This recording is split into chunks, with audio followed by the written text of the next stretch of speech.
নমস্কার প্রিয় দর্শক বন্ধু, আপনাদের আরেকটা খুবই গুরুত্বপূর্ণ ভিডিওতে স্বাগত জানাচ্ছি। আমি সন্দীপ মণ্ডল, আর আপনারা দেখছেন আপনাদের প্রিয় YouTube channel Sandeep near you.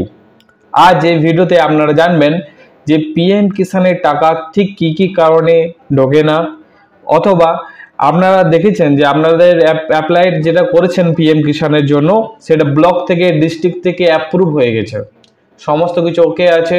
আপনার নিজের নামে পর্চা, আপনার নিজের পর্চাতে নাম, আধার কার্ডের নাম সমস্ত কিছু ম্যাচ আছে, কেওয়াইসি করেছেন, তাও টাকা ঢুকলো না।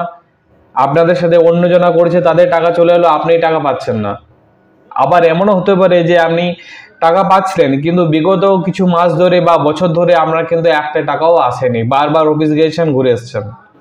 ঠিক কি কারণে আপনার টাকাটা আটকে গেছে, টাকাটা কেন আটকে যায়, এবং আপনার এই কি কি প্রবলেমের জন্য এটা হচ্ছে, এবং এই প্রবলেমটা কিভাবে সলিউশন করবেন, ভিডিও দেখতে থাকুন। আজকে সবই আপনাকে পয়েন্ট টু পয়েন্ট আপনাকে বুঝিয়ে দেবো। এটা সলিউশন আপনি এই ভিডিও দেখলে নিশ্চয়ই পেয়ে যাবেন। তো সর্বপ্রথম গুগল ক্রোম ব্রাউজারে আপনি আসবেন, সেখানে আপনি পিএম কিষাণ টাইপ করে এই ধরনের একটা স্ট্যাটাসে চলে আসবেন। নো ইউর স্ট্যাটাস অপশানে যাবেন, সেখানে আপনার রেজিস্টার আইডি যেটা আছে, নাম্বারটা আছে, সেই রেজিস্ট্রেশন নাম্বারটা আপনি পুট করবেন। আপনার আধার সাথে যে মোবাইলটা লিঙ্ক আছে সেই নাম্বারে আপনার ওটিপি যাবে, ওটিপিটা আপনি পুট করবেন। এই সমস্ত প্রসেসটা প্রায় অনেকে আপনারা জানেন, যদি জেনে না থাকেন তা আপনাকে কমেন্ট করবেন, আমি নিশ্চয়ই পুরো প্রসেসটা আপনি দেখে দেবো। তো আজকের ভিডিওর যেটা মূল বিষয়বস্তু, কেন টাকা আপনি পাননি, এটা দুটো কারণের জন্য হতে পারে, আবার কখনো তিনটে কারণের জন্য হতে পারে। এটা যে আপনি স্ক্রিনে যেটা দেখছেন সেটাতে আপনারা দেখছেন যে ল্যান্ড সেটিং যে অপশানটা আছে সেটা ইয়েস আছে, অর্থাৎ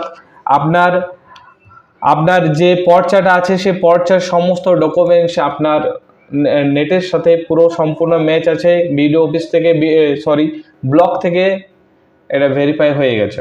আপনি কেওয়াইসি করেছেন, হয় ফিঙ্গারপ্রিন্ট দিয়ে করেছেন অথবা আধারে মোবাইল ওটিপি দিয়ে করেছেন, কিন্তু নিচে যে অপশানটা আছে আধার ব্যাংক অ্যাকাউন্ট শিডিং স্টার্ট, সেটা নো আছে। এটার মানে কি আপনাকে বুঝতে হবে। এটার মানে হচ্ছে ডিবিটি লিঙ্ক, অর্থাৎ ডাইরেক্ট বেনিফিট ট্রান্সফার। কেন্দ্র সরকারের যে সমস্ত টাকাগুলো হয় সেগুলো সমস্ত কিন্তু ডিবিটি লিঙ্কের প্রসেসের মাধ্যমে আসে। আপনার পেনশন থেকে শুরু করে আপনার পেনশন হোক অথবা পিএম কিষাণের টাকা হোক বা সরকারি কোনো প্রকল্পের টাকা হোক, সেটা সমস্ত কিন্তু ডিবিটি লিঙ্কের প্রসেসের মাধ্যমে আসে। তো ডিবিটি লিঙ্ক যদি স্ট্যাটাস নো থাকে তা আপনাকে কিন্তু যে কোনো একটা নতুন অ্যাকাউন্ট খুলতে হবে, বা যেটা আপনি ইউজ করছেন যে অ্যাকাউন্টটা সেই ব্রাঞ্চে যাবেন, সেখানে আপনার ব্রাঞ্চ অফিসে গিয়ে বলবেন যে ডিবিটি লিঙ্কটা অ্যাক্টিভেট করে দেন। এবার অনেকে গিয়েছেন, হয়তো ব্যাংকেও গিয়েছেন, নতুন অ্যাকাউন্টও খুলেছেন, কিন্তু আপনার ডিবিটি লিঙ্ক স্ট্যাটাস সেই বারবার আপনি নেটে চেক করছেন, দেখাচ্ছে নো।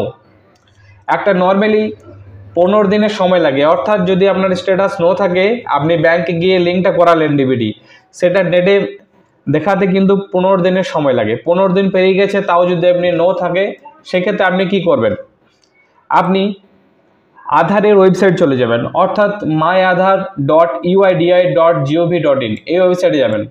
সেখানে গিয়ে আপনার আধার কার্ড নাম্বারটা দেবেন, মোবাইলে ওটিপি আসবে, ওটিপি পুট করবেন। পুট করার পর আপনার দেখবেন একটা অপশান আছে ব্যাংক সিড স্ট্যাটাস, সেখানে গিয়ে আপনাকে ক্লিক করতে হবে। সেখানে আপনি যখনই ক্লিক করবেন আপনার কোন ব্যাংকটা অ্যাক্টিভ আছে সেটা আপনাকে দেখে যাবেন। আমি জাস্ট নেটটা আপনি কানেক্ট করলাম, আমি আপনাকে দেখিয়ে দিচ্ছি কি দেখাবে এখন স্ট্যাটাসটা। আপনি স্ক্রিনে দেখলেন যেখানে স্ট্যাটাসটা নো দেখাচ্ছিল ডিবিটি লিঙ্কটা, কিন্তু যখনই আপনি আপনার ইউআইডিআই ওয়েবসাইট অর্থাৎ মাই আধার ওয়েবসাইটে যাবেন, সেখানে গিয়ে আপনি যখনই ক্লিক করবেন ব্যাংক সিড স্ট্যাটাসে, সেখানে কিন্তু আপনার সঠিক ইনফরমেশনে দেখাবে, এখানে অ্যাক্টিভ দেখাবে, এবং এখানে নিচে ডেট দেওয়া থাকবে যে কত তারিখে এটা অ্যাক্টিভ হয়েছে। তো এইভাবে আপনি বুঝতে পারবেন যে আপনার ডিবিটি লিঙ্কটা স্ট্যাটাসটা ওকে হয়ে গেছে, আপনাকে দ্বিতীয়বার আর ব্যাংক যাওয়ার দরকার নেই। আপনি কিছুদিনের মধ্যেই পিএম কিষাণের সমস্ত টাকা আপনি পেয়ে যাবেন। কোনো কারণে যদি পিএম কিষাণের টাকা আপনার অ্যাকাউন্টে না আসে, সেক্ষেত্রে আপনি কিন্তু এটার একটা প্রিন্ট আউট নিয়ে চলে যাবেন, এবং প্রথমে যেটা আপনাকে দেখালাম যে রেজিস্ট্রেশন স্ট্যাটাস, সেটাও আপনি প্রিন্ট আউট নিয়ে আপনি সরাসরি এগ্রিকালচার অফিসে চলে যাবেন অথবা এডিও অফিসে চলে যাবেন। সেখানে গিয়ে আপনি এটা কমপ্লেন করবেন, আশা করি তাদের থেকে আপনি সহায়তা পাবেন।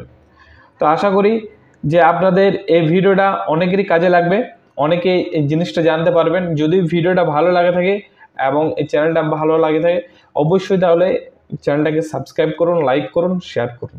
ধন্যবাদ।